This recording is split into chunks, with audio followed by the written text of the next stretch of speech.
கோழி மிதித்து ஒரு குஞ்சு சாகுமா? அன்று பாடம் படித்தேன், அது பழைய பழமொழி. குஞ்சு மிதித்து இந்த கோழி வந்ததே, இதை நெஞ்சில் நிறுத்து, இது புதிய பழமொழி. ஆண் பிள்ளையோ சாகும் வரை,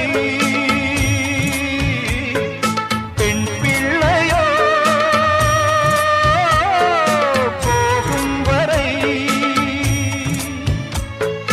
வீரண்டும் காயும் வரை அழுது விட்டே நானவரை. ஒரு பெண் புறா கண்ணீரில் தள்ளாட என் உள்ளம் திண்டாட, என்ன வாழ்க்கையோ சுமைதாங்கி